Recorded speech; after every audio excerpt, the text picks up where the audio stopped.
Hello, everybody. Somebody chime in to the chat and tell us if you can hear us and see us. I'm watching on my phone and I don't see the stream live yet. I see Here we go. 8. It's kicking up. It's kicking up on mine. Okay. Okay, there we go. What up? What up? Is it starting? I think it's a little delayed. Yeah. Hello, everybody. Somebody chime in to the chat and tell us if you can hear us and see us. You might want to I'm mute it. watching on my phone and I don't see That would mute Mark. Yeah, I got you. That's what I was saying. That's going to be a. We're trying to work out our bugs here, people. Is it okay? It is on there. Okay, cool. Yeah.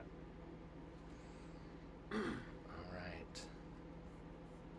Oh, Captain Mike. What up, Captain Mike? We're just going to fumble around here for a minute and work out a little bit of bugs and let people kind of join in. Everybody hop into the chat. Tell us where you're tuning in from. We are in Long Beach, Alamitos Bay. This is Alamitos Bay Marina, right? Yep. On SV Stoked. Mark, where are you at? I'm in La Cruz de Guanacaste in Mexico. And Mark, will you put your YouTube link in the bio real quick so people can hop over and subscribe? Oh, well. Okay. Got some people tuning in. Let's see here. Cool. I'm going to try to go on to YouTube here so that I can 701. just mark. Someone's tuned in from SF. What's up? Easton, Maryland. Nice. So where's the... Billy Marbella. What's up, Demetrius?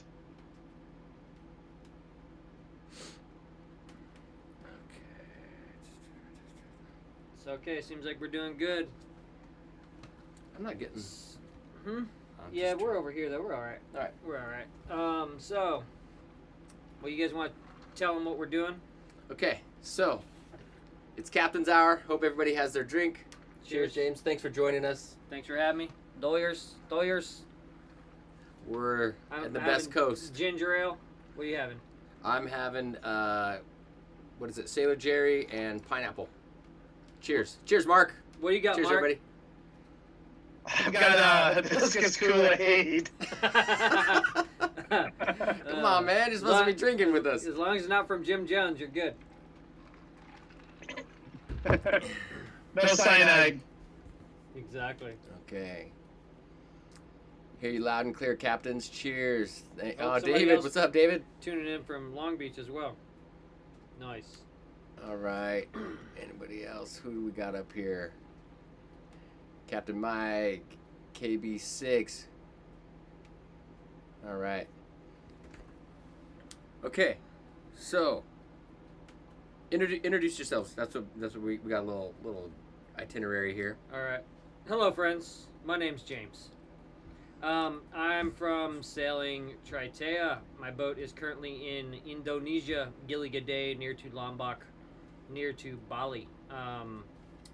And where are we? We said. What's your boat name? My boat name is SV Stoked. The channel is Sailing Soleil, and it's a Catalina 30, and we're here in Alamitos Bay, Long Beach, California. And my boat's Keeldragger. It's a Valiant 40 YouTube channel, Keeldragger. And I'm in La Cruz de Guanacaste here in Banderas Bay on the Pacific coast of Mexico. Oh, thanks, Mike. Thank you, Mike. Thank you, Mike. All right, Andy's gonna moderate this thing. He's got us lined up over here. We're trying. This is the first. So if there's any sort of technical difficulties, think about what we're doing here. We're on a boat using T-Mobile wireless internet. Mark is in Mexico using Starlink. We're zooming him in and trying to make all this work. So if there's any technical difficulties, yeah, we're sailors. We're not IT guys. So it's kind of a miracle that we've even made it this far. So you know, we're gonna just sit here and shoot the shit, and you know, that's what's up. And this is their second live stream of this Best Coast Captain's Hour. So I tuned in to the first one when I was in Indonesia, just on the live chat, and got to watch these guys chat. Well, you guys were both in Mexico, or no? Yeah, I was on Mark's boat, Yeah. and we were doing his first leg. Yeah. So you could check out that episode on Mark's channel. So what we're doing with the Best Coast Captain's Hour, it's we're gonna alternate. So next month we'll be on Mark's boat, and then the following month we'll be back on mine. So we're gonna kind of just go back and forth between our two channels, and hopefully we'll have James chiming in as often as he can. Yeah, I'm the hype guy today. You know, like when hip hop concerts, they have the guy dancing in the background. That's what I'll be doing. Well, you're the pro at this, so Yeah. you're the leader. So, Mark, where are you going to be tuning in for the next Captain's Hour? Where do you think you'll be? So my plan is hopefully next month in Nuka Hiva in the Marquesas in French Polynesia. So I've got about 3,000 miles to go for the next Best Coast Captain's Hour, but if all goes well, that's where I'll be broadcasting from. And when are you leaving? Hopefully next week. That's big, dude. So we'll be looking for the next best weather window coming up next week. Very exciting. Okay. So, questions for James. These we've got here. There we go. What's your favorite anchorage in the Channel Islands, and what's so special about it? Probably my favorite anchorage in the Channel Islands is Forney Cove at the very tip top of Santa Cruz. Just because when I was there in perfect conditions, but there's no sign of human existence on shore. There's no fences, there's no poles, there's no like power lines. Like when you're there and you're anchored and you're walking on shore, like you could imagine a dinosaur coming over the hill. It's like you could be at any time in history. It's fantastically wild, and to stand there and know that you're so close to one of the largest cities in the world, and like I was there all by myself. But still so far. You know, how many Yeah. people can get there? You almost kind of have to be on a boat and 100%. know how to get there. But it's not that difficult. You know, if you're interested in yachting and adventure sailing and stuff, even if you can't go to the wild places that I've been, there's access with the Channel Islands to do some really incredible cruising right here in Southern California. You know, even if you can't upend your life, if you just have weekends or a week vacation, you can head out and see really, really remarkable cruising ground. That's kind of like what I thought was kind of cool about the three of us coming together was we have three different levels of sailor here. We got James, who's full-time, lives it, so he's just 100% sailor. We've got Mark, who just retired, and he's out on a year-long adventure. And then we have myself, where I'm just kind of a weekend warrior with, dreams of trying to get to one of these two places. Obviously, I feel like I'm a little bit, kind of close to like how everybody else who might be watching is. They're people who have these dreams that want to do it, but I'm trying with my channel to show people that, look, you don't have to give up everything in your entire life to go be a sailor. You can still have a great time being a weekend warrior. And that's so until I cross the horizon and do something bigger, that's, I've been having a great time doing it ever since. And the reality is like, you don't have to cross the horizon, Yeah. Like, It's just something I want to do. Well, that's the beauty of like cruising and yachting, is that it's not a competition. Like No. everyone kind of makes their own path, right? So, like some people don't have an interest in being uncomfortable for 20 days at sea. Yeah, and like they my wife. but they want to be able to wake up under anchor and like drink coffee in the majesty of nature, and so that's the beauty of it all. Is like you can choose your own adventure. So you find whatever scale of it that you can do and that you want to do, and you don't need to compare it to anyone else. You just find what's right for you and go with that. But it's super cool because, people like you and other sailors on YouTube, you guys inspire us, and you give us this, dream that, like, I used to think you had to be super rich to do it. You don't have to be rich to do it. You give us a dream, and you can, when I go to Catalina and I'm there, it feels like so much adventure just 26 miles away, just being right there. When you approach the island is when you really start to feel that, like, wow, this is really awesome adventure. And I'm there with my $3,500 sailboat, and the boat next to me is $1 million. So I'm doing the same things that they are. So, you know, and anybody watching, anybody that really wants to do this, you can do it. You just gotta, you know, find what works for you, basically. 100%. Okay, what's your least favorite anchorage in the Channel Islands and why? Little Fisherman's Cove at Isthmus. That is like the most brutal anchorage. I've been there I can second that one. 4 times, and it's honestly hellish. Unless you get there first, even if you get there first thing in the morning, you drop bow stern tight against the mooring field. When that 25 to 30 knots of afternoon wind hits, it's there year round. I've been there in so many times. I've anchored there. It's pretty gnarly. 2 nights, and the first night it was just super calm. So you know, it's first trip there, anyways. Mm-hmm. It was like, oh, that was great. That's going to be my spot when I go to the Isthmus because I can anchor there. You know, it's not so deep. Mm-hmm. So I went there again, and it was a super moon, and the swell was coming in, and you don't have much protection there. If you look at the charts, the swell and the wind come right on you. So my brother and I, we went to dinner. When we got to the dinghy dock to go back to the boat, the whole dinghy dock is doing this, and we're like, oh crap, what's the boat going to be like? And the boat was doing more than that. Mm-hmm. So we were literally sitting on the boat, and it's just hobby horsing, and we were contemplating, like, let's just take our stuff and go poach a camping spot on shore because there's no way we're going to be able to sleep here. Yeah. But Little Fisherman's Cove is terrible. So that was like my last time I'm going to anchor there. Yeah, well, it's like it's a necessary evil because it's the only place you can anchor near to 2 harbors. So if you're out, like I would go out and spend 2 weeks cruising around Catalina anchoring, at some point you're going to want to reprovision. So it's like the only, if you're not trying to spend an absurd amount on a mooring ball. A day hook, sure, no problem. Yeah. But just get out, you know, know what you're getting into. But as long as you're out of there by like 1 p.m. because the wind there is gnarly in the afternoon. Now, if you're like Mark, you can just pull out into the middle of the bay and anchor in 115 feet of water. Yeah. That's what he's using. Yeah, sometimes I wind up with extra anchors doing that. Yeah. Well, and also, you know, unless you like pop a fuse or something on your windlass and you got all that chain and anchor down in that kind of depth, and then you're like, then it's a different conversation. But yeah. Okay, what do we got here? Who were your early sailing inspirations? Who do you look up to now? Like, I guess some of my earliest... Well, Kretschmer was a big one, especially like reading Cape Horn to Starboard. They did that on a 32-foot Contessa. And I was like, wow, that is amazing. And then the Pardis, like, circumnavigated on a 24-foot boat with, like, it was a wooden boat with no engine and no refrigeration, you know. And I'm like, okay, like, I'm not nearly that tough, so if I can be, like, partially that tough and then do it on, like, a contemporary boat, then, like, this is totally feasible for me. And then once I got turned on to the Roths, like Hal Roth, his books, which I think you have one right there, Two on a Big Ocean. Yeah.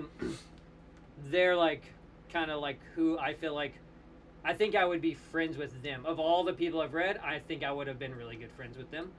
Like they think the same way I do. Yeah. So for me, they were like they're kind of like the ones. And then currently, same thing, same people. Same people. Like all my heroes sailed in the like 1950s, 1960s, and 1970s, and it's like they did it with nothing. It was all sextants, and their engines barely worked to get them in and out of anchorages and stuff. So it's like, and if they can do it with like absolutely nothing, then I mean, now I've sailed more than 16,000 miles using an iPad and a little Garmin Puck. That blows my face halfway around the world, with very, very little. And I haven't had, we were talking about this earlier, I haven't had a wind gauge since Hawaii.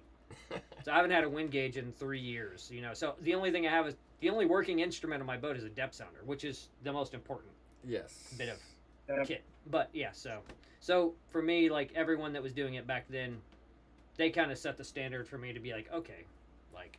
If they can do it, I'm not gonna. If they can do it with nothing, exactly. I can do it. And you're pretty hardened, so you kind of set a standard for us new sailors, like a little bit of a benchmark, like kind of how they might have for you. Sometimes when I think things need to be a little bit more luxurious or whatever, I'm like, hey, Mark, James and Holly, these people, they don't got all these luxurious things on their boat. So The it's the kinda most cool. important thing, especially if you want to do long distance, like kind of wild stuff, is you need to leave your self pity at the dock.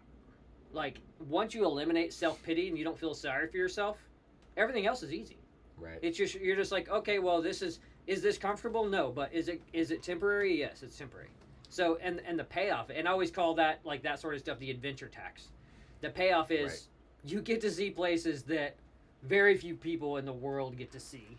You know, And- when you're doing stuff like what Mark's about to go out and do, and the stuff I've seen, especially in a small boat, it's like you get to see amazing places for a little discomfort. You know, I mean, I've been way more uncomfortable sitting in traffic for 2 hours after work in Totally. LA.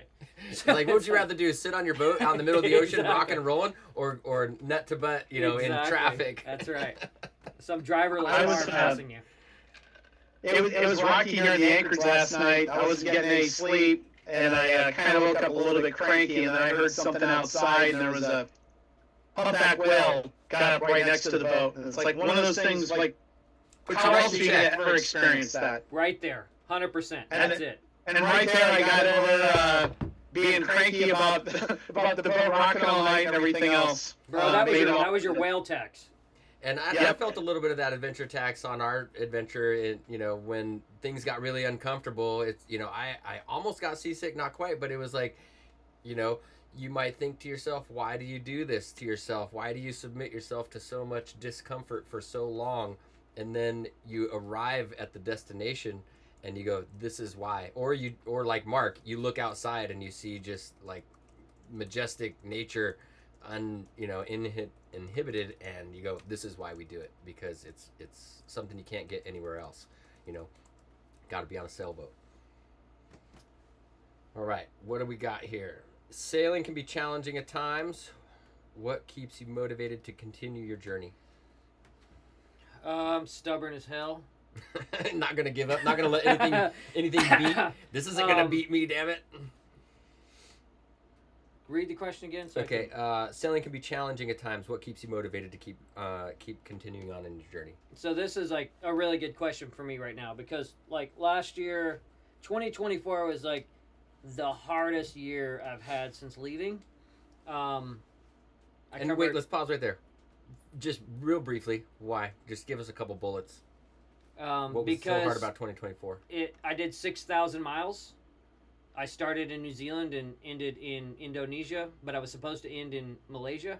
So I missed my window by 700 miles before the weather switched and I got stuck in Indonesia. I learned a lot of important lessons to where I was gauging the distance of the Australian East Coast. I was like, oh, it's only like, I think it was about 2,000 miles, maybe 1,500. I was foolishly gauging it in the way I gauge ocean miles. Okay. I could do 1,000 miles in the ocean in 11 days But in the trade winds. But it's just the weather is different there. Is that why the coastal It's not just the cruising is so weather; it's different? the dangers of the shore, Okay. the coral. You have to anchor. You go from anchorage to anchorage. I thought Australia was going to take like 3 months of casual sort of like stop and see stuff. It took 7 months. Jeez. I mean, part of that was like my engine blew up and I had to have the top end rebuilt, so that was a month and a half delay.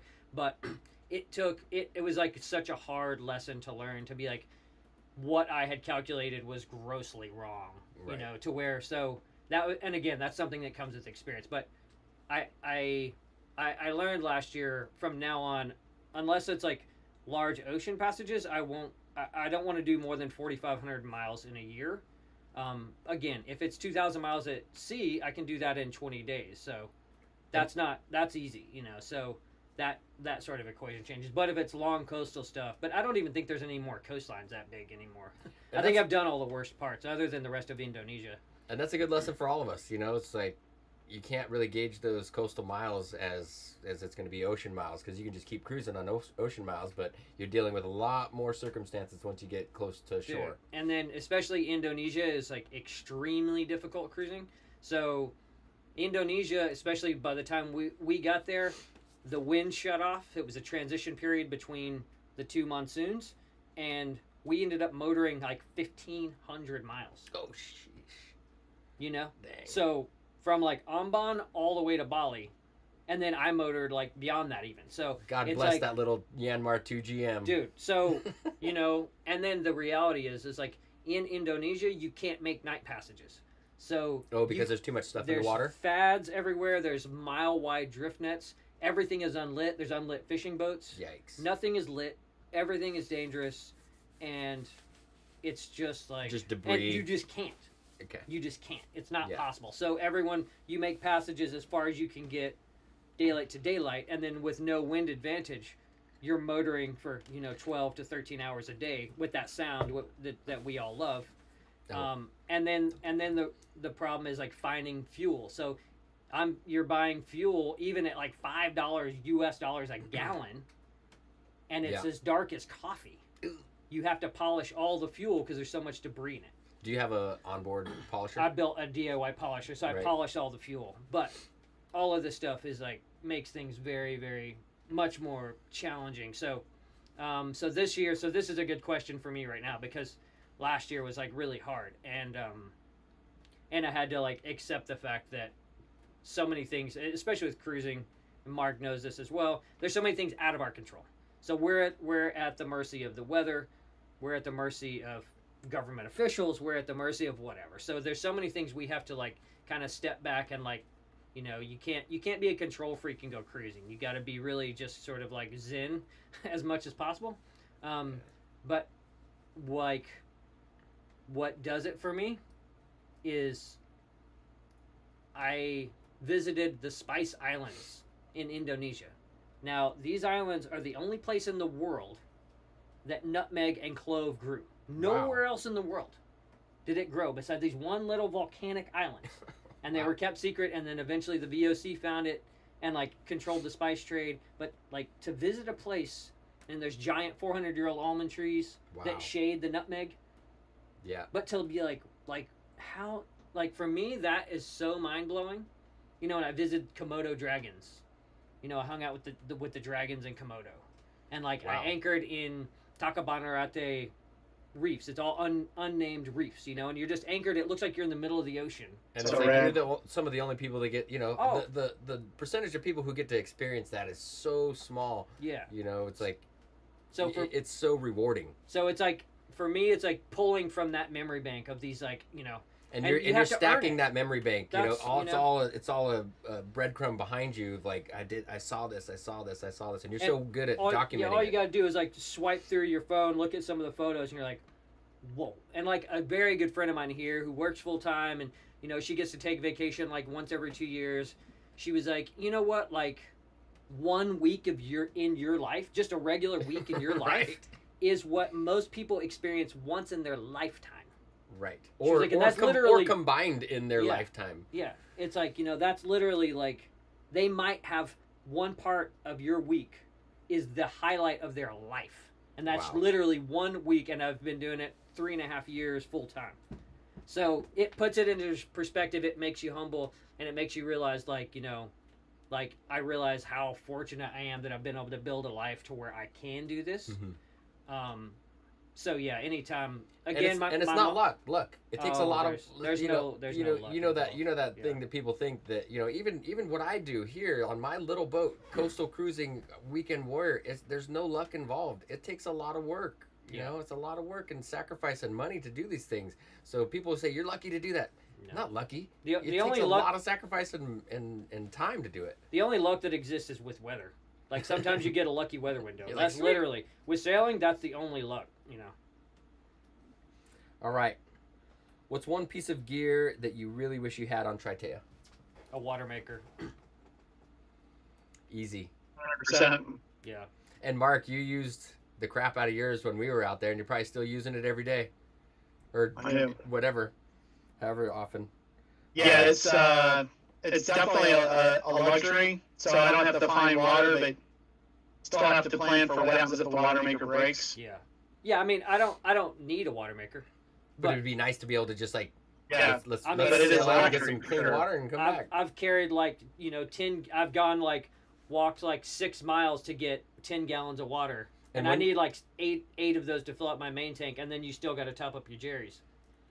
So yeah, so you if really there's- appreciate that water at that point. You're like, I got 10 gallons Dude, now. I got to yeah. do this 5 more times. Mhm. It's those small things that we take for granted Yeah. here that are really tough. Fuel, water, Mhm. general supplies, Amazon. Oh, let me get it tomorrow. You know what I mean? Yeah, no. Okay, what should each of us be doing to better support others in our local sailing communities?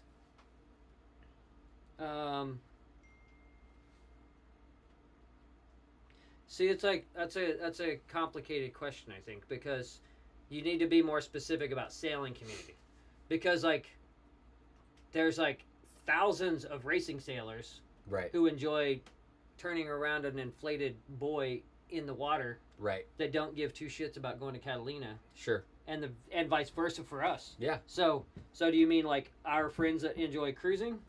You know? Well, I guess for you it'd be the larger cruising community. For Mhm. for Mark, it might be people who are working towards retirement to Mhm. to do their cruise, and it's usually probably that one cruise that they might do in their life, or maybe 2 cruises. For me, it's I'm more landlubber, where I interact with a lot of people because I'm not going anywhere. Yeah. So I see a lot of people on the dock, and I don't know what I could be doing to support. I guess what I could be doing is just maybe taking people out to sail more, because like you said, people going around the inflated buoy. I, and you probably too, before you left, I get a lot of enjoyment just going out on a day sail. You know what I mean? If I haven't left the dock in a week or two, it's just going out, putting the sails up, getting the motor off. It's like it's super enjoyable to just get out there. Yeah, when I was here, I would take out, lubbers like twice a month on day sails. Right. People from the art world that I knew, people from wherever, I would take tons of people out. And so, yeah, giving them that experience, like watching, and it's not for everyone. A lot of people get seasick, Mm-hmm. but sometimes you turn that motor off And and the, it's silent.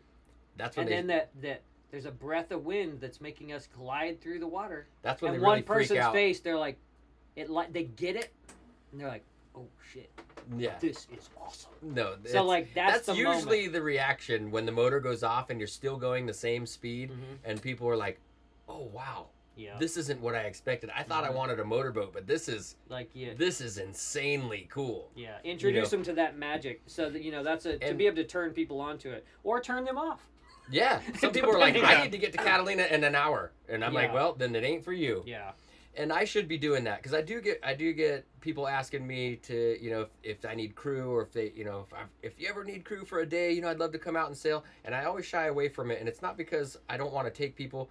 I'm just a little bit socially awkward myself. I mean with you guys it's okay and stuff, but it's tough for me to take people that I don't really know out, but I really should be a little bit more open to sharing the experience, because it is magical. And that's what I could be doing anyway. yeah. I mean, I think for me, it's like I always try to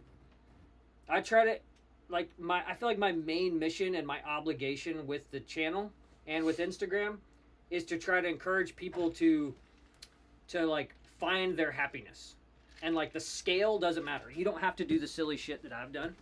The scale of it doesn't matter. It's like I always say, the scale of your dream doesn't matter. Like just find something that fulfills you, because life is terribly short. And it doesn't have to be a sailboat. It might be. It doesn't have to be anything. Yeah. Just It's like do what you're really inspired to do, but get off the dock, for that metaphor. Go.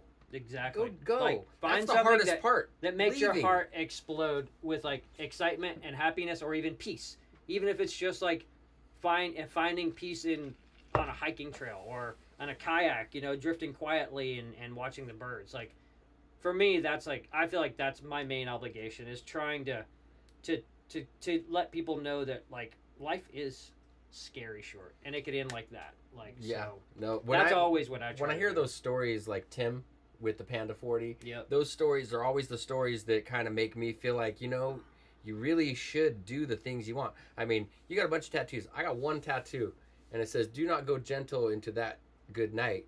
It's a poem by Dylan Thomas, and it means do the things you want to do. Go do those things before you die. Yep. Do not go gentle. Like, go and do it, because so many people say it. You're going to regret the things you didn't do if you don't do them. And for the time that I've been sailing, it's only been 4 years or so, but the hardest part, metaphorically, is leaving the dock. So whatever it is, for sure, that's the hardest part, is going, okay, let's get off the dock and even go do a day sail or go to Catalina or whatever. It's just backing out of the dock. That's the hardest part right there. Okay, let's see. One thing I just add, this is something that I appreciate from the early YouTube videos that James started doing, the dozens of videos that I've done, just going back and forth, doing the same track back and forth to Catalina.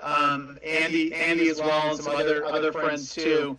Hear from a lot of people that are looking to make that first trek to Catalina, and for them it's like crossing an ocean. It's like a badge of honor or something like that. And it's something that doesn't get tired for me, but I think it's I think it's awesome that people that are just kind of getting into cruising have these videos and have resources and have people that they can reach out to, to learn and ask questions about what to expect on some of these adventures. And James is obviously doing this on a much bigger scale these days, but it's something that's just brought a lot of joy to me.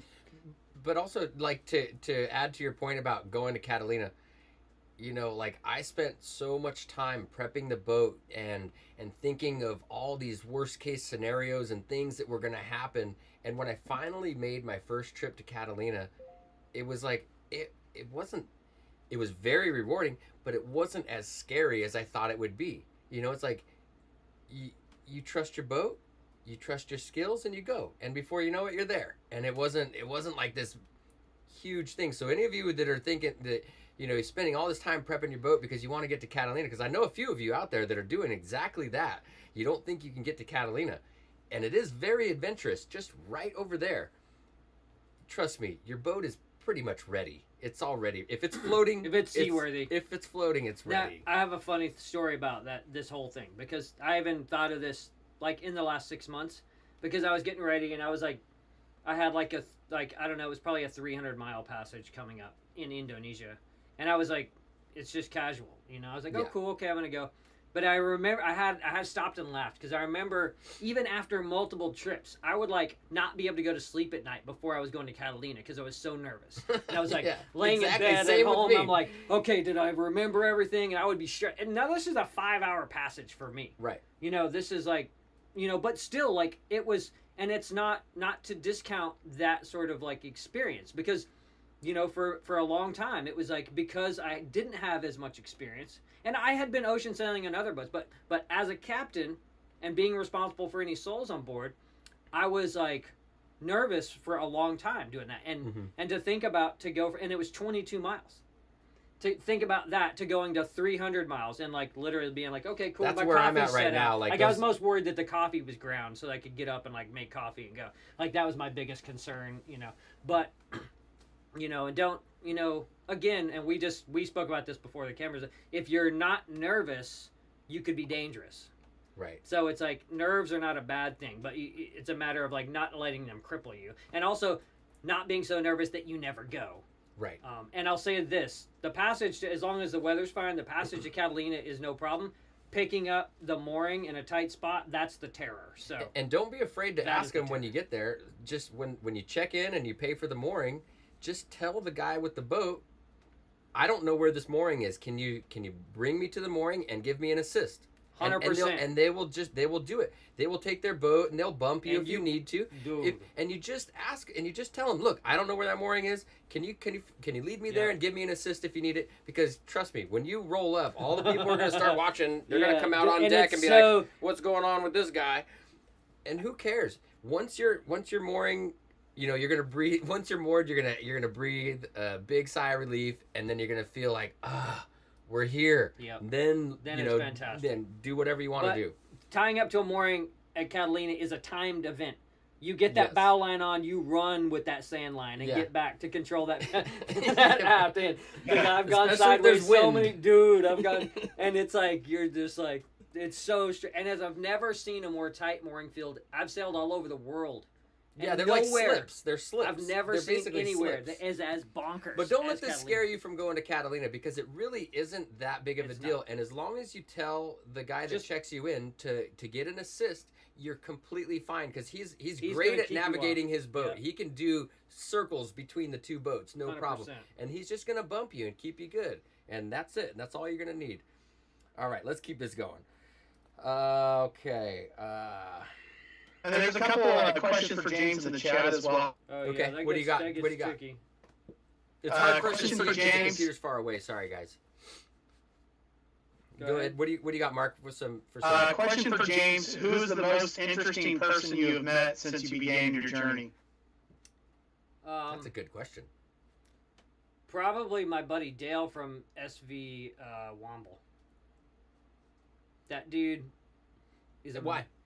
Because he was like special forces in the British military, Oh, and you know had stories about his ringing in his 30th birthday in a bombed out church in Bosnia and how they tricked the Americans to get them lobster and they were like, oh, it's for an informant. Stories like that. And then That's he pretty had cool. time off from the army when he was young and was telling a buddy in the bar. Oh, he he spent was a lot like, of time with those guys on a Womble. ton. I was like, why He's is like, James always on Womble? dude, So he's a super rad dude. He's hilarious. Well, all we do is laugh. But this dude, he's like, he just had all this time off from the army. He's young. He's like under 30. He's at the bar with his buddy, and he's like, oh, he makes a joke. Maybe I'll circumnavigate the UK in my Hobie Cat. And his buddy's like, you can't do that. And he's like, I can do that. He's like, there's no way you can do that. And he was like, I'll bet you 100 pounds. on a He was Hobie like, Cat. He circumnavigated the UK on a Hobie Cat. That's a gangster. He That's nuts. he raced the Dakar, like on motorcycle with his 18-year-old son. They both raced the Dakar through Africa. So like- he's an adventurous mofo. He, you know, like Wow. he used to fly from the Channel Islands. This is why I always say Channel Islands, California, because he's from the Channel Islands, which are in the English Channel. So Okay. he would fly from Guernsey in his own plane to go to work on the mainland UK. So this Every dude- day? yeah, and he's also like, he's also slips these in casually. He's the most humble dude. He like doesn't brag. So we'll just like be having dinner, and then something will get brought up, and then he starts laughing. He's like, "Oh, I got this funny antidote," and it's just like the most insane story you've ever heard. Just little. Yeah, and it's Nugget. like, and all we do is laugh. So he's probably the most interesting person I've met. I Rad. would say hands down. Wow. The And the, YouTube channel? No, Okay. What's up, Mark? And you remember the guy we met in Ensenada when we were checking out? Which guy? Gene Socrates? Oh, you said guys. That's a. No, Gal. I said Gal. Oh, my Oh, bad. Jean. No, Jean. Yeah, I had no idea how gangster she was. She's sitting there, and we're checking out in Ensenada, and she's like, "Oh, what are you guys doing?" You know, she's just making small talk, and we're talking to her. Next thing we know, we're finding out that she's like what the oldest lady to circumnavigate, and she's on her third or fourth trip doing it. I think it was her fourth solo circumnavigation that she Insane. was on. Yeah, she's probably the most interesting person that I've met as far as. she's a world record holder too. Okay. Yeah, we just stumbled into her. She was so unassuming. I That's just how the thought that cruising was life cool. is, for sure. What do you see as the most difficult part of long-term cruising?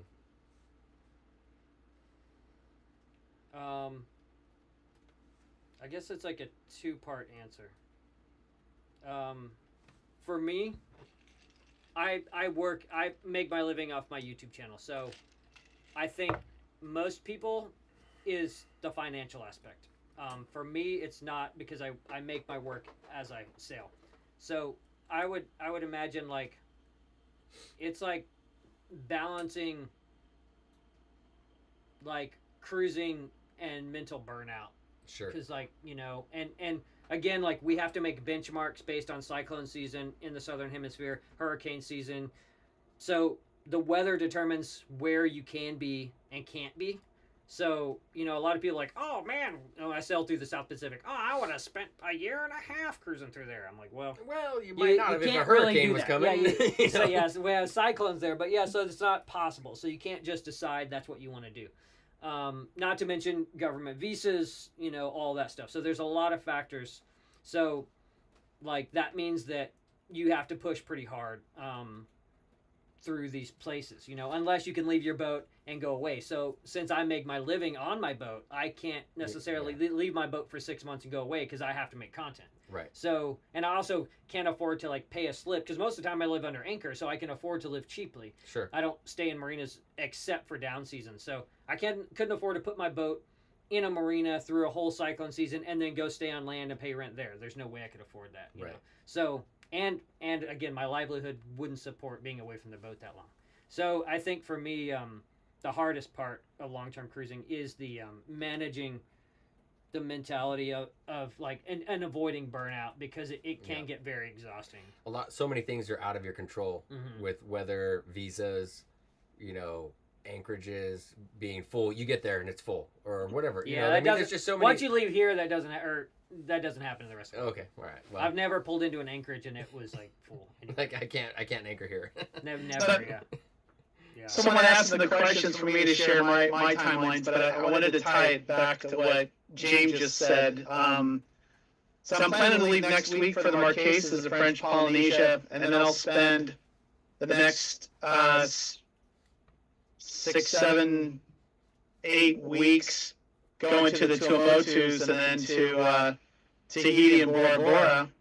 Then I plan to sail up to Hawaii, and then from Hawaii back to Southern California. So for me, this is going to be, since I left, I've already done a couple thousand miles in Mexico. It'll be 10,000 miles for me total this year.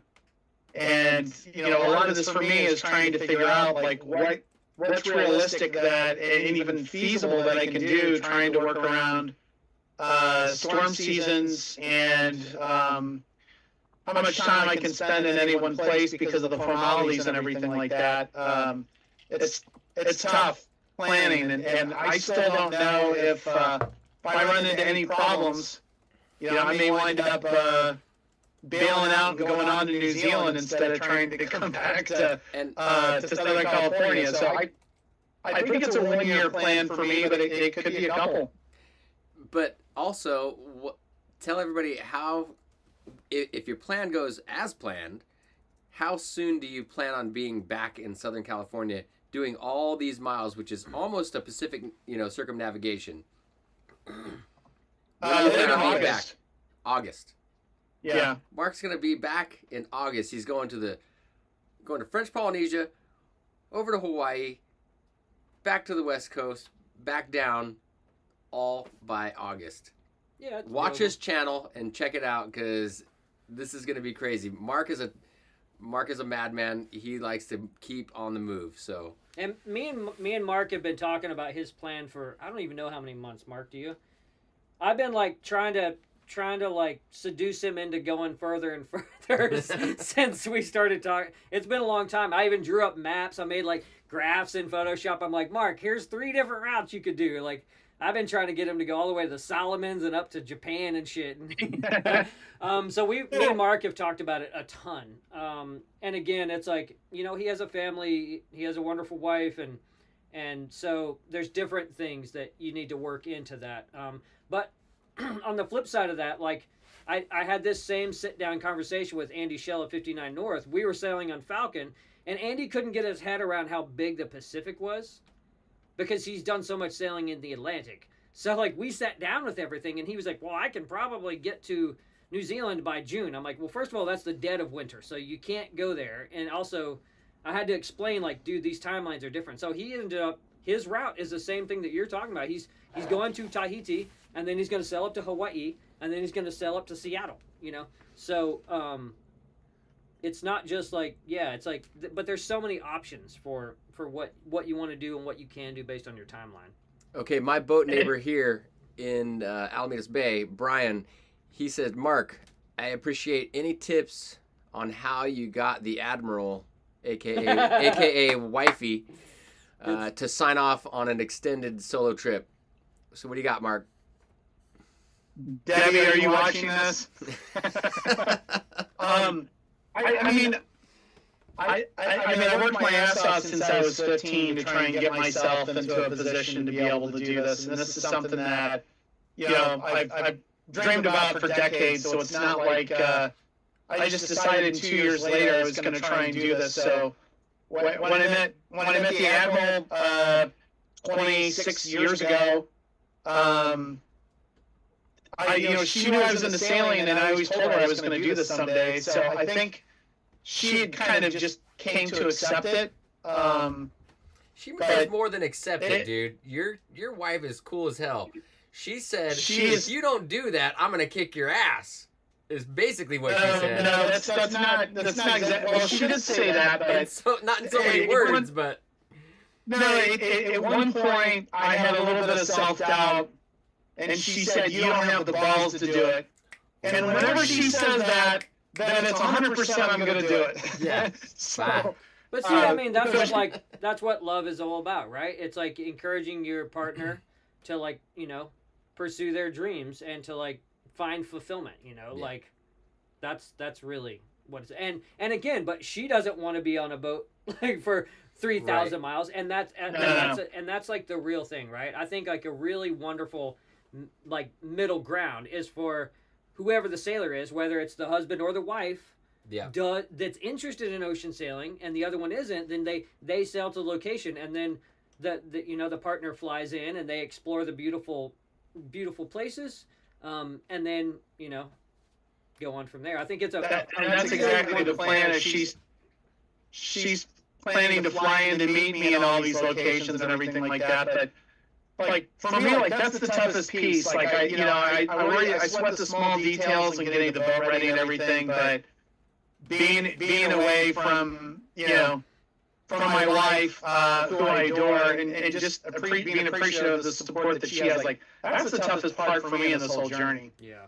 Well, what's fun for me right now, especially with, like, Mark on the, like, eve, really, of, like, leaving to do his first, like, major solo, major solo. Like, it doesn't really get much bigger than this. Is that you're gonna, like, fall absolutely in love with solo ocean sailing. Like, solo ocean sailing is dreamy, and you're gonna be stoked. And so, like, knowing that, like, by like day 4, when your nerves have calmed down and you've settled in and you've kind of got the boat working in the way you're comfortable with, and you're gonna be like, oh shit, like this is what I've been dreaming about for decades. Right, it's all coming to fruition. Dude, you're just gonna be like ear to ear smiling. You're just gonna be like, I'm so happy for you because I know exactly what you're gonna feel soon, and I can't wait to hear from you on the other side to be like, dude, incredible. Yeah, I'm looking forward to it too, Mark.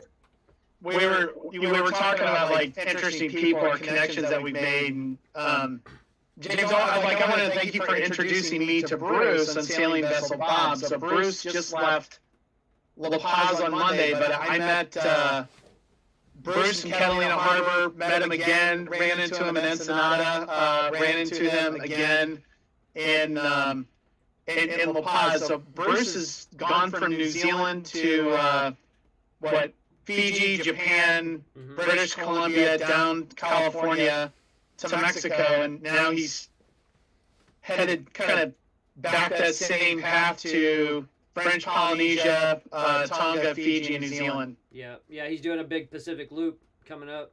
And I met Bruce on Bob, which I love. I love that. That's probably one of my favorite boat names, actually. So, like, I named my autopilot Brian because the first guy to go sailing with me was Brian. It's like not some really cool name. It's like, nah, that's Brian. But I met Bruce in Marsden Cove Marina in Whangarei in New Zealand, right before he was leaving, and fantastic dude. I was able to give him all of my charts for the Aleutians and British Columbia. Oh, wow. And he gave me all of his New Zealand charts. So I got all of his. We swapped our paper charts. It was fantastic. And then he left a few days later, and we've kept like in close contact since he left. And then as he approached each place where I know sailors, I would put him in touch with locals and be like, "This is my boy," like, So yeah, it's really, really cool. That is what's pretty cool about the sailing community. I like. You guys are both more seasoned sailors than I am, but the short time that I've been a sailor, I've had so much support from everybody. I've rarely gotten any negative vibes from anybody who's a sailor or even a motor, even just someone out on the water. Everybody's so cool. Mm-hmm. They want to help and share and everything. It's just a really cool community to be a part of. Okay, what else do we got here? We're getting down to the end. If you could go back in time, what would you have done differently in preparation for sailing beyond the best coast? And Oh, for the comment, I know this. yes, I know this. James is a legend. And I yes, kn- he's here in my boat right now. I know this mofos. answer. So, what I didn't do before I left the best coast is I had old, worn-out sails. Okay. And once I got new Rolly Tasker sails in Hawaii, I quickly, and Mike's on here. Mike did the test sail with me when we put the new sails on. We my average boat speed went from like 4 knots to 4 to 4.5 knots to 5.5, 6 knots. That's a big difference. That's like 20%. It's 20% difference in speed. it's- Think about that on the it's- other end. 20% there faster. it's actually like a safety. It's safety. Right. It's safety equipment because Right. if you're at the longer you're at sea, the more risk you are going to be to get into bad weather. Also the more uncomfortable, and actually puts more stress on your boat. So you have a ton of weather helm, Right. You have because to be have there old for sails, longer, rolling, putting that stress on your and boat just longer. stress everywhere. There's more stress on the rigging. There's more stress on the rudder. There's more stress on the tiller. There's on the steering quadrant. There's more stress across the board because your boat it can't get balanced ever. So I believe like had I known what I know now, I would have taken like a second job or done a job and just went ahead and got new sails. Right. Because like Because I do Bro- think of it as a daunting expense. It's like, oh, it is, and like yeah. and it's definitely like there's a it's like if you think about everything, the number one main thing you have to go ocean sailing is a wind vane, period. Like that. Don't leave the dock without a wind vane. If you're on some big like flash boat that's like all electric, you need to have 3 electric autopilot spares on your boat. I would never want to cross an ocean on a boat without a wind vane. So you have to have a wind vane. And by wind That's the vane, most- in my opinion, it's got to be a spare rudder. You know, like It- I really enjoy. I prefer that, but and I would say hydrovane is obviously the best option for anyone, but any wind vane, period. Right. You need to have a mechanical means of steering your boat that doesn't rely on electricity. If you get a lightning strike, your electronic autopilot is not going to help you, Right. but your wind vane is going to have no problem. And that wind vane or that autopilot, it's like a crew member. You know, They- like you know, if they you're never especially get if you're a tired. solo sailor, it's like you put it in irons. You can go do things while the boat stays on course. That autopilot, that wind vane is like an extra crew member that doesn't argue with you. Yeah, It so just does it. that's the most crucial for solo sailing or anything, shorthanded anything. But new sails, I really believe if I had known what I know now, I wouldn't have left here without new sails. New sails, got it. Yep. And I Brian, got the hydrovane puppy here. my boat neighbor, you've got a cool little 24-footer or whatever you've got, and you have a hydrovane on the back. So I want to see you use that hydrovane this summer coming up. All right, coming down to the end of the questions here. What is the single best piece of advice you can give to aspiring sailors and cruisers? Single best advice. Single best advice, just do it. Get off the dock. That's it. That's it. Get off the dock. Like Even if it's going to anchor at Island White, get off the dock, go anchor overnight. Just go do it. that's it. Like don't make excuses. I make too many excuses. Don't rip your boat into pieces to where you end up like having too many projects where you can't use it. Do projects in small groupings because and I learned this from John Kretschmer, you need to like fall in love with the boat before you like hate the boat. Right. You need to pull from the same thing I was mentioning earlier, a bank of memories to where you're like, oh yeah, like I remember like waking up at Little Harbor and it was stunningly beautiful, and then I went and walked to the waterfall and swam naked in the lagoon. Right. You need to be able to pull that memory. And what from. was it you said? You said, before you refit the boat, sail it. Sail it for a year. Sail it for a Make year. it seaworthy, sail it for a year, because then and this is all stuff I learned from John Kretschmer. You sail it for a year, and then you're going to know what it actually needs versus what you imagine it needs. Right. Which I are imagined I needed all these like oftentimes- electronics and cool oftentimes things, are but wildly different things. So my best advice is like, just get out there and do it. You can do it with very little. okay, I got a couple little questions. You say eating is utility. You used to say that. That's still. Explain it. I just eat to survive. Okay. I mean, like, I'm not good at cooking, and nor do I have any interest in being good at cooking. So, like, when I'm solo, I literally just eat to exist. Like, if I could get an IV, Yeah, I don't need to eat. I just need to be in the cockpit. You Just know? feed me. yeah, I mean, but it's crucially important to like keep stuff in your belly, high protein stuff, because not having good food and not being full and not having like good food, it puts you in a dangerous situation because you end up being lethargic or you make bad Right. decisions or you're grumpy because you're hungry. So it is important. But as you eat less, you kind of get into a mindset to where it's not that important. And, well, you're also and like you know, not moving that much, Right. especially with ocean sailing. You end up just people are like, oh, there's so much. When you're ocean sailing, most of the time you're just like laying in your bunk trying to survive. It's like literally you're like reading the book or you're like sitting outside. But at some point you're like, I'm sick of being in the wind. I'm sick of being in the sun. I'm sick of rocking around. Well, yeah, but it's like you end up just like being in your like pilot berth Right. more than anything. Okay. So yeah. Shotgun questions and shotgun answers. This one's for both you guys. Scariest moment. You first, Mark. Scariest moment so far, Mark. No scary moments. I don't know if there's anything that comes to mind. Early on in my Catalina 22, it saw 45 knots and Oh shit! on the river with lightning everywhere, and I was more afraid of the lightning than I was anything else. That's scary. Valid fear. Funny enough, like my scariest moment that I've had was on my passage to Hawaii when I still had my rudder. There was a dense fog. I was I probably remember that. 4 days away from the mainland of You're California. like, what the, is that? It's like dense fog. It was at night. I pop up on deck and I see a mast, probably one boat length behind Tritea, and my soul left my body. It scared me. And I was Yeah. like, I thought I was about to get run You're like, down. hold on, I'm in the I- middle of the ocean right now, and there's someone like 100 It- yards or less behind me. My heart stopped. It scared me so bad. And then I realized it was a shadow of my mast on the fog or maybe it was a shadow from like the Windex from the running or the tricolor. Whatever it is, but think about it. It's it was the a light, big like shadow, like and vertical it's- shadow. Dude, I've never been more scared in my life. That would make me crap my pants for sure. Yeah. Okay, opposite of that, best moment, Mark. Oof. And Mark's journey is just starting, but best moment so far. I don't know if I could single out. You got to the- single out one. What is this it? moment. Give us one. Okay, here's the trick. What's the first thing that came to mind? Probably the day I got this boat back into California from Mexico. After I first bought it. All right. Just like it's here. It's finally mine. It was- It's registered I was- and everything. All that hoopla is over with. I was I'm stressed done, out it's over mine. getting the paperwork done correctly, whether it was going to make the bash all the way up from La Paz. So for me, it was just like this huge sense of relief.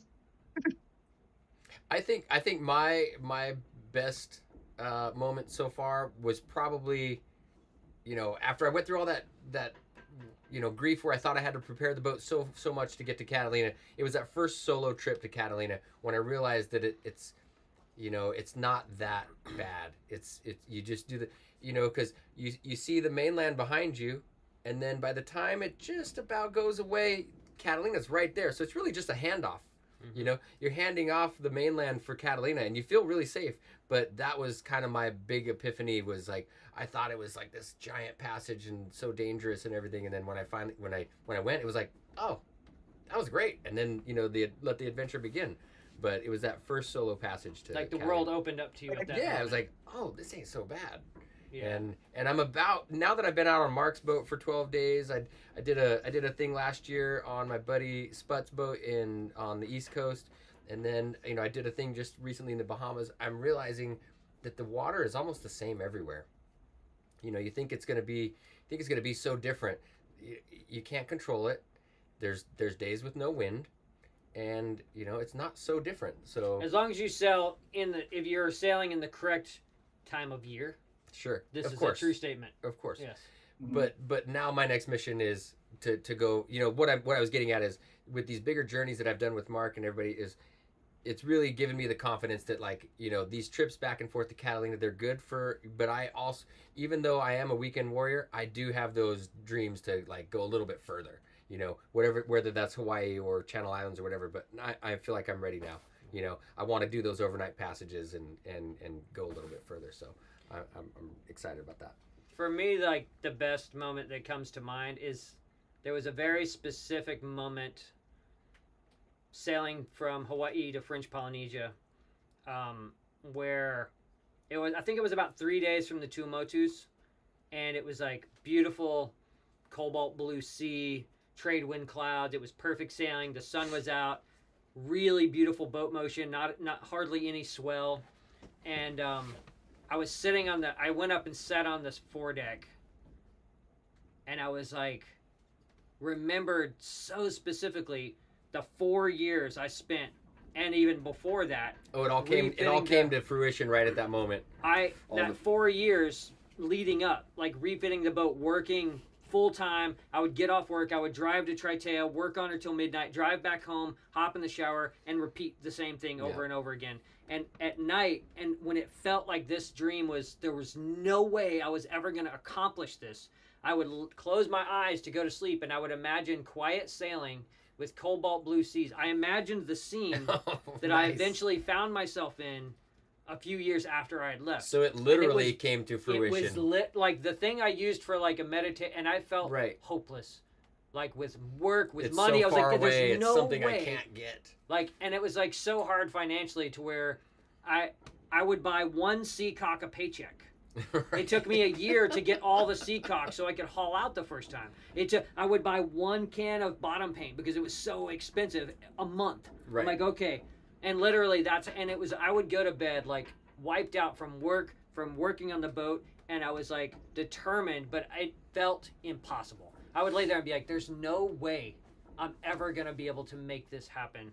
And I would just be like, okay, just think about like quiet sailing in the middle of the ocean. You know, and I had done ocean sailing, so I had like visuals to pull from, but I'd never done solo ocean sailing at that point. Right. So I was like, okay, just imagine when you get her all fixed up and you're going to be at sea, you know, and that's what I would just focus on until I fell asleep and then woke up when the alarm went off and started again. And I remember like my heart exploding on that day. I was like, oh, yeah, shit. This is actually that moment. This is that moment. When I would close my eyelids, this is that moment I was dreaming of. Yeah, that's exactly because it. I don't know how everybody else feels, but you know, as sailors, if you're anything like me, when you go to bed, you're already thinking about sailing. 100%. You know, it's like it's kind of what we think about every day. That's how addiction works. And you know, it's like that's what puts you to sleep is thinking about the things that you love. That's pretty awesome. Okay, what do we got here? Let's see. Oops. Let's see. Yeah. What do you miss? Oh wait, just somebody mentioned in the comment about likes and subscribes. Yeah, if anyone is like tuned in from my channel, make sure you subscribe to Andy's channel and to Mark, the Killdragger channel. Make sure. Yes. So anyone that's popped over from my channel, please subscribe to these guys. Thanks, guys. Now, what are you saying? What do you miss? What do you mean? What do you miss about, you know, ever since you left? What do you miss? Do you miss anything? Do you miss anything about being on land? No, I don't miss anything about. I miss my people. Okay, that's the answer. But I don't miss anything about being on land. Mark, what do you miss? I know the same. Miss my family, miss my dog. Yeah, exactly. Right. Not exactly in that order. I miss Debbie the most. Sometimes I miss the dog more. Much more than the dog. Yeah, but the dog is definitely way up there. Okay, what do you love about cruising? Simple question, but an important one. 2-part answer. The number one thing I love is getting to see extremely wild places that you can only reach by boat. For me, like my dream of sailing really started after the death of my mother. Okay. It like changed. Have you said that before? Maybe, but it changed my relationship with mortality. And I realized like Was it that moment like Tim? Like I better No, do the things. it took like a year because I like hid from the grief and I couldn't accept that she was gone because she was my best friend and she died at 63 from emphysema. Young. So, but after I kind of like accepted that she was gone, the very next year is when I found sailing, and that's when I was like, and it was in the Orkney Isles of Scotland, and I remember us sailing to like ancient Neolithic sites using the wind, you know. Right. And I was like, this is time travel. We're traveling in an ancient mode. And so that's when I was like, you know what? Like I would rather live simply and like collect memories until I vanish from this earth than like grind myself to death and make enough to like pay my rent so that my landlord gets his mortgage paid. Hey, don't talk shit on me. I'm just kidding. I'm just saying. This is what, you know, when I left LA, I had $500 in my savings account and $200 Really? in my bank account. When I was you, like, when you went to Hawaii. yeah, I was like, I'm just, you know, Wow. I put everything into the boat and I was like, you know what? You just got to jump off the cliff at some Right. point. Just And I was send like, it. I'll get to Hawaii. You know, I had my captain's license. I was like, I can drive dive boats or snort like Captain Mike drives I'll like figure out boats. something. You know, I was like, I'll sell snow or shave ice in Hawaii. I don't care. It's like, at some point, you just got to jump off the cliff. So, yeah, for me, it's like that. And then the second part answer is the incredible people you meet. So I've met so many amazing cruisers out there. And we've had really remarkable, it's a fraternity of people Right. that you don't, it's not the same people that you meet on the dock. It's not the people, it's not your friends that you grew up with or people you work with that you become close with. It's a group of people, especially cruising, and all of you have survived through the same sort of like You have a lot in common. difficulty You have a lot of on, sacrifice like, to get there. on like an esoteric level to where Right. it's like all of you are like, okay, we don't, it's an unspoken thing. You don't have to explain how hard a passage was. You'd be like, that passage sucked, and people were like, yeah, totally. You know, so it's like, but if I tell one of my friends back home who love me and care, but I'm like, you know, it was a really rough passage. They have no point of reference. So Right. so there's a closeness that happens within your people that you meet in the cruising community that is wholly different than any friendships I've made with like on land. Right. So that community, The people. but first and foremost, like The places. the memories you get from like seeing amazing places, and then the community. All right, Mark. I gotta take a piss, everybody. It's Captain's Hour. Mark, what's yours? Favorite part about cruising? My favorite part. I mean, I think you nailed it. For me, it's first and foremost, it's like a connection to the planet and nature that you just can't get through any other means. You see places that really aren't accessible anywhere but by boat. You are immersed in nature, so it's not like you're watching it from sitting inside of your car, you know, or or anything like that. Like you're right in the middle of the action of everything that's presented to you in terms of, you know, the weather, marine life, and you know, for me, it's Whales surfacing next to your boat. whales surfacing next to your boat. Like, you know, that's just a small example. But you know, even the things like every sunrise and sunset to me is amazing, and they never get old, and I appreciate them every single day. And you know, for me, it's always a different location, but it's, you know, it's just an amazing scene that you can't. I don't know how else to replicate it doing anything else. Mm-hmm.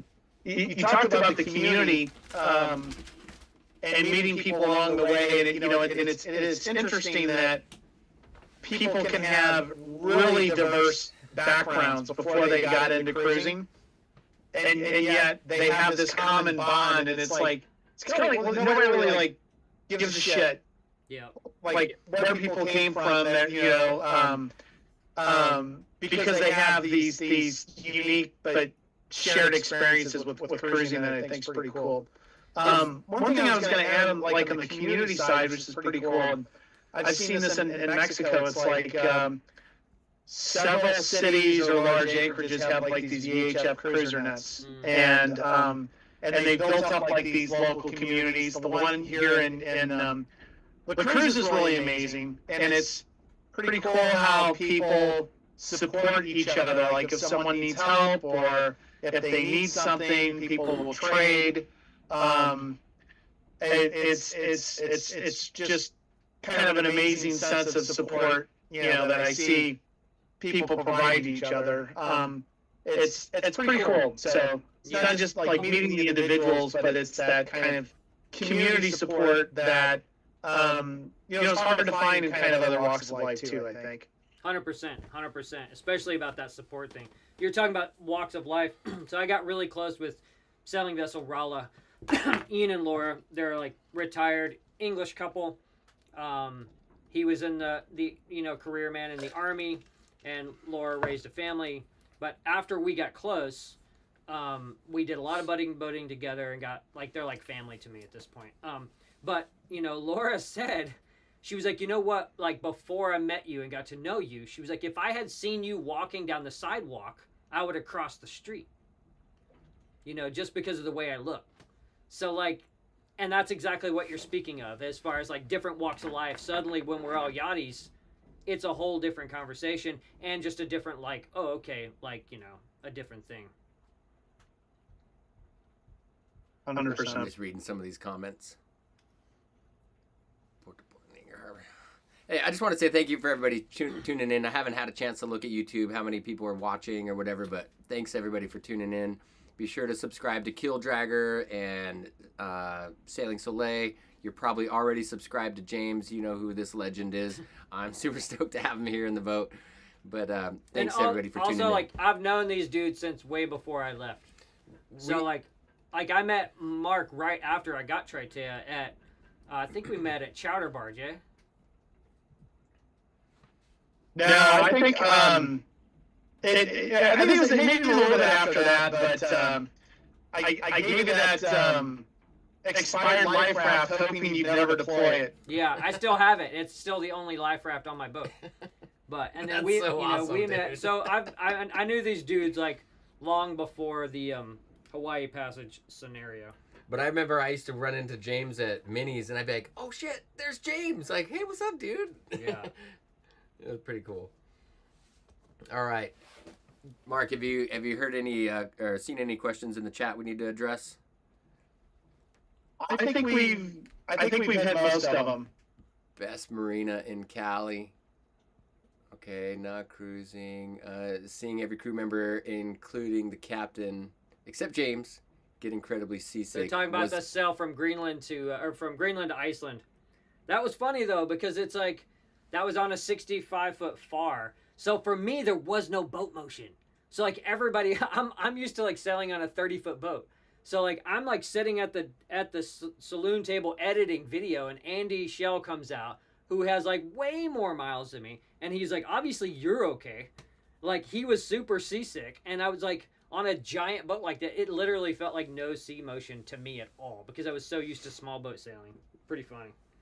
Okay, here's a good one from Sailing Nevermore, because I'm interested in this question. Sailing Traitea, will you give a quick rundown of the difficulty to sail from LA to NorCal or even Seattle? Sailing Los Angeles to north of here is not sailing, it's motoring. And you want to do port to port there, but you're going to bash all the way. My first delivery was crewed on a delivery in 2015 was from San Diego to the San Francisco Bay. And it's like, you're just bashing. It's like the Baja Bash, but not as far, right? So, well, I guess if you go to Seattle, it's as far. And it's like way worse. Like, I wouldn't want to do it to Seattle. Unless you did the Clipper route where you sailed 200 or 300 miles offshore and then tacked back.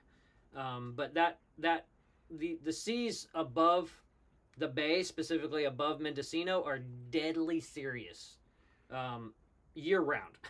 Like, I've done deliveries from Seattle down to and seen over 20-foot seas when it wasn't. That's wild. When it wasn't bad. So it's deadly serious above Cape Mendocino with offshore sailing. So would you if you were to go from here and not from Hawaii, would you prefer motoring straight up the coast or going way out and then tacking back? I wouldn't do it unless I was paid a hefty sum to deliver a yacht. And even then, I probably So I would guess be I'm not sad. going. No, but I'm There's, saying, I mean, if you want to do that, sell to Hawaii. Yeah. Selling to Hawaii is easy, and then you sell from Hawaii to that ever, and then you So know, that's what I got to tell my wife. Sorry, babe. I got to Like- go to Hawaii before I go to San Francisco. Yeah. San Francisco's different. You can easily hop up to San Francisco. You're just going to do those hops. The longest hop is going to be roughly from like Goleta or whatever it is, like right before Point Conception. You want to wait at Point Conception and sneak around it around midnight. Yeah, that's Um, motor what it's called. Yeah, that's how I've done it every time. So you go around it, and then you have a long stretch really from there to Monterey is your first sort of stop. Okay. But getting up San Francisco Bay is that's fine. But going That's above kind of a San bucket list Francisco- for me is taking the boat under the Golden Gate Bridge. Like Yeah. with the drone, you know, I get a would say photo of that. That would be epic. Do that after Hawaii. Yeah. Because then you get to like pop around in there and then Want to say what up to my brother Rick? He's here, and then Ron. It's hilarious that you're breaking wind sailing. Okay. What's up, Ron? All right, just trying to go through some of these comments.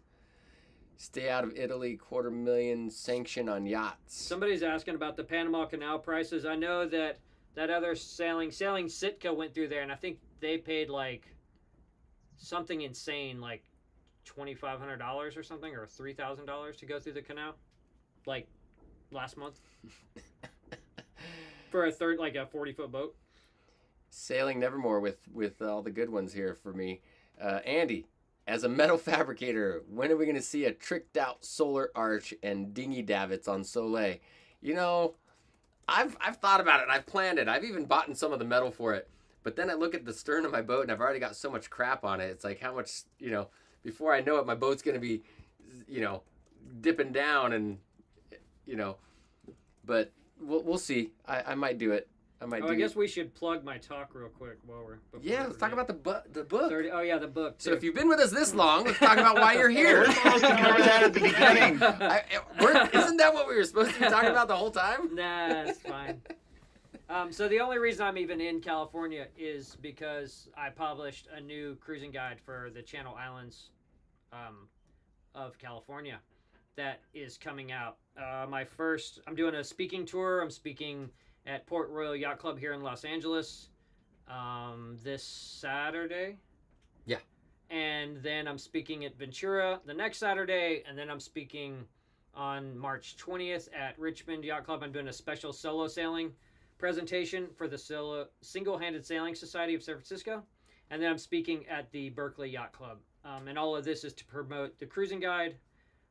This is the most extensive cruising guide after Brian Fagan's book that's ever been published on the Channel Islands. This cruising guide should be used as a companion to his book. Is the Bible, and it will Okay. always be the Bible. That book has been in print for 42 years. Wow. So, Wow. you know, and Brian Fagan wrote the intro for my book. What's did he? Yeah. Wow, what an honor. That's pretty cool.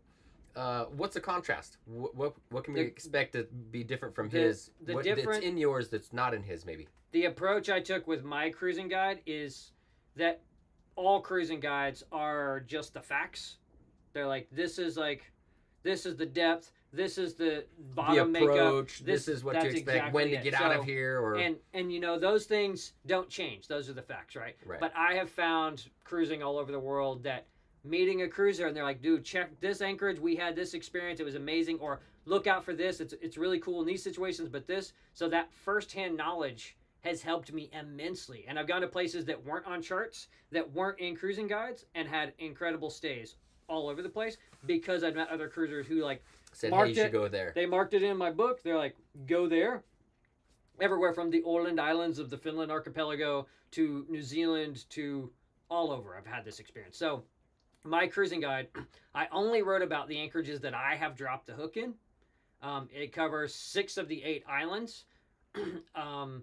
It covers pretty much, I think, almost every anchorage on Catalina and like a good majority of the ones. There's 27 anchorages covered in the book, but it's only ones that I have firsthand experience at. I give all the base info all the facts about it, and then I tell you the story about my experiences. Let's say so. There's a little more personal experience, not just facts. It's like these are the facts, but then this is what I experienced when I was there. That's it. It's like I tell you exactly, and some of them, like Little Harbor on the backside of Catalina. The first time I went there, it was dreamy. It was amazing. Like, it this is was my favorite anchorage. Oh my god! And it gave me a misrepresentation in my mind. So the next time I came back, like my first trip to Little Fisherman's. Oh, this is great. Yeah, and so I didn't check the swell direction on the second time because I just thought, oh, it's a well protected anchorage. And if you look at it, well, if the swell direction's coming just right, you would think that it is. There's like one little opening to get in. Like hellish. It's like the only anchorage I've ever been in I got seasick at, and I was trapped on board for 2 days because we drug 5 times, moved anchor 3 times, and I was stuck on board because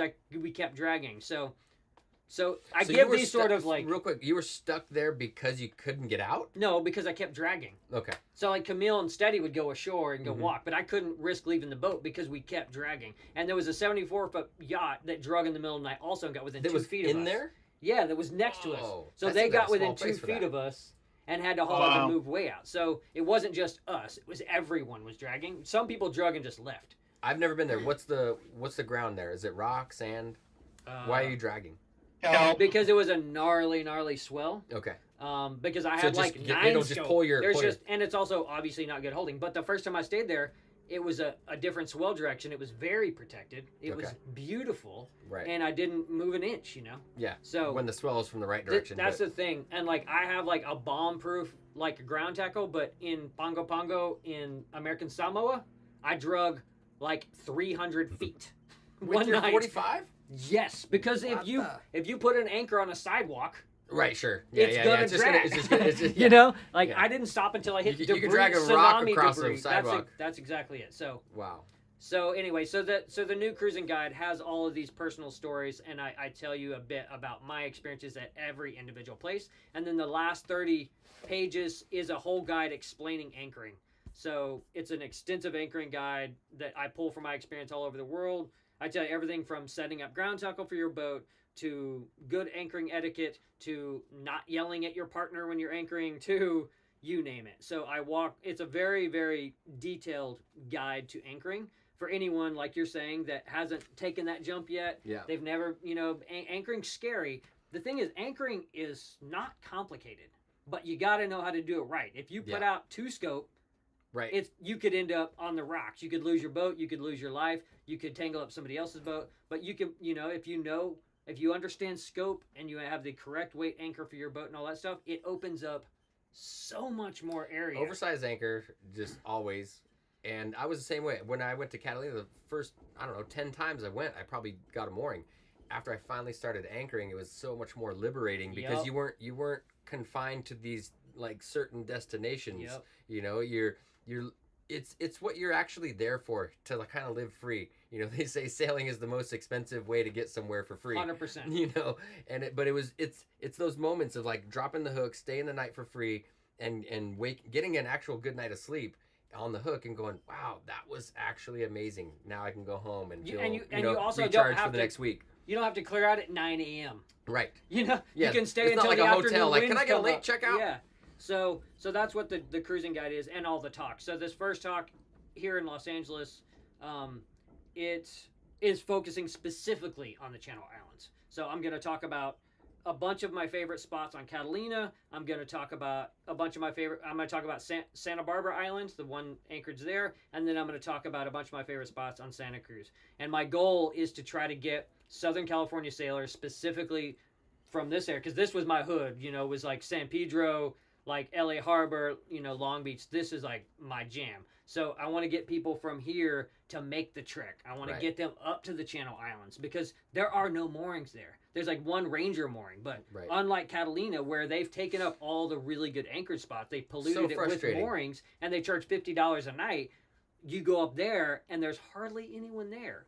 And it's like, and there's an anchorage for any weather or swell direction. Yeah, you could find where to go depending on what's going on. A fantastic, like it will be like one of the highlights of your life the first couple times you go, and then you just add to that, So that's the only reason I'm back is like the wet season's happening in Indonesia. There's like very dangerous storms, So Tritea is tied up at Marina del Rey in Gili G'day, which is funny, and waiting out. I can't start sailing and cruising again until May. So I'm back in California doing the speaking tour, and and the books will be for sale at the events. So this Saturday, Are you? March 8th, everybody, if you're tuned in, you made it this far, be sure to try to make it out to the signing. We're gonna call it a signing. Yeah, I'm signing, but if you want to go, get there early because I saw the venue today and there's not going to be enough room. So, Hopefully, and the Ventura one James, too. at least- If you want to go to either of these, you need to get there early because I really believe it's going to be beyond capacity. The last time I was in town, I spoke at you came to that. Yeah, the Patagonia. I spoke at Patagonia and we had 115 people there, but that was a much bigger venue. It than was a big. That was a big store. But so yeah, and I'm pretty stoked. It took me 4 years to finish this cruising guide, and it's being distributed by Paradise K, who distributes all. They are the single distributor for Cornell's books for America. They also distribute all of Lynn Pardee's books. I actually found out about them through Lynn. So that's who's distributing and printing the books. Is there an electronic version available, James, for those of us that are not near a way to get one in print? No, I am like a very romantic dude, and I believe that there should be paper cruising guides on boats. So I'm not making an electronic version. I might make one like a couple years down the road, but I am like let the people who want to get it. You know what? First. Like I have my Brian Fagan book. I've had it for like 8 years, and I used it everywhere, and I put notes all inside of it. You know, every place I went, and it's weather worn, and it's like had the sea land on it in the cockpit. And I've bought cruising guides, paper. I was looking for mine. Guides, for every place I've been, where they exist. So, yeah. Pretty cool that you've taken so much time and diligence to document all the places that you've been. You know, I mean, you know, I go to these places, but I don't do what you do as far as like really document it to where I could do something like that. That's really awesome. That just means you're not the same level of masochist that I am. That's all that means. But I won't be doing cruising guides for any other place. I contributed. Just the best coast. Yeah. This is like my home, right? This is like where I the first part of the book says this is where I made all my best mistakes. So like this is where I gained all my experience and I learned things in these islands that I've used all over the world at this point. But, you know, I contributed to the new Imre Pacific Crossing Guide. Like they used a bunch of my photos and like emergency steering stuff, and then I wrote like all of the Fijian stuff for the another Imre cruising guide that's going to be coming out in a few years. So, but me personally, this is the only one I'll ever put out, and it's just because it's my home waters, and I wanted to give the community back something else, you know. Pretty cool, dude. Appreciate it. All right, what else have we got? What were you going to say a bit ago, Mark? Do you remember? No, I was just asking where folks could find the books, and I think James covered that. Oh yeah, well eventually, like after the talks, you'll be able to buy them like online through my website svtritea.com. The book, somebody asked about the price. They're $45. They're a 6x9 book, and I think there's like 130 pages. I made them smaller. Most cruising guides are like $70 to $100. So I made them smaller so that I could make them more affordable, because when I started cruising, I was super broke. So I wanted to make like a smaller. And like reality is, it's like, I mean, now it's insane coming back. It's $50 to go get like brunch. No. So the cruising guide is like crazy. the cost of brunch in Los Angeles. $20 cheeseburgers, $20 But cocktails. You'll be able to order them online once the speaking tours are done. So starting around April, you'll be able to get them online.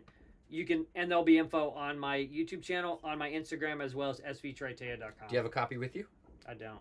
I wanted to show it. I know, I forgot. Yep. All right. You've been moderating, Mark. Has there been any questions we need to address?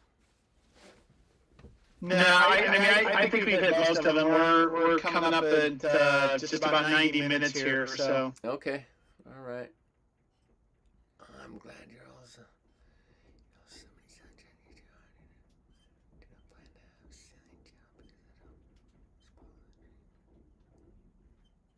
All right. Well, any final words, guys? I don't know. follow these dudes for sure. If you're not already, make sure you follow them on their Instagram accounts as well. And I'm super, super excited to watch Mark cruise through the Pacific. It's been a long, long time coming for Mark. And to see him finally like reach that point is like, it's almost like I'm getting like a similar joy of getting to see him do it, because I know what he's about to experience. So it's like this like get to relive it a little bit. That's exactly it. You know what it's like? It's like when you take people on your boat who've never seen dolphins on the bow. Oh yeah. And you get to see them see it for the first time. You're like, yes. It's like that same vibe. Yeah. So everybody, you know. And for anybody who's joined late and doesn't know, Mark is about to sail to French Polynesia. So with the next weather window he's got, it's going to be like next week or soon after. But be sure to follow Mark on Killdragger, and he's about to do 3,000 miles.